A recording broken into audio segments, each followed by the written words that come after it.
అల్లా ఎన్నడూ సరైన విషయం వరకు చేరుకునే భాగ్యం కలిగేయడు. మనం సరిగ్గా అల్లా మాట విషయం తెలుసుకోవాలంటే దేని నమ్మాలి? 7వ సూరాలో 163వ వాక్యం, అల్లా యొక్క ఆజ్ఞలను తిరస్కరిస్తే ఏమవుతుందో అలా చెప్తాడు. అక్కడి ప్రజలు శనివారం రోజున దేవుని ఆజ్ఞలను ఉల్లంఘించేవారు. ఇంకా చేపలు ఆ రోజే వారి ముందుకు ఎగిరెగిరి నీటిపైకి వస్తుండేవి. మిగతా రోజుల్లో వచ్చేవి కావు. అంటే ఆ రోజు అలా అంటే శనివారం వాళ్ళని చేపలు పట్టొద్దన్నారు. ఆ రోజు పైకి వచ్చేవి. ఇలా ఎందుకు జరిగిందంటే మేము అవిధేయుల కారణంగా వాళ్ళని పరీక్ష గురి చేశాం. అలా ఆజ్ఞలు వినలేదు. అప్పుడు ఏం చేశారు? అలా శనివారం చేపలు పట్టొద్దన్నాడు. ఆ రోజు పైకి వచ్చాయి.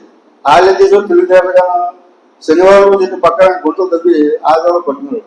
అల్లాహ్ ఏం చేశాడంటే వాళ్ళని కోతులుగా మార్చేశాడు. అల్లాహ్ యొక్క ఆజ్ఞని వినకపోతే అల్లాహ్ కోతులుగా మార్చేస్తాడు.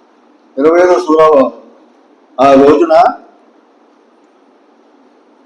నిజమైన రాజ్యాధికారం కేవలం కరుణామయం చేతుల్లో ఉంటుంది. అది అవిశ్వాసులకు ఎంతో కఠినమైన రోజు, ఖయామత్ రోజు.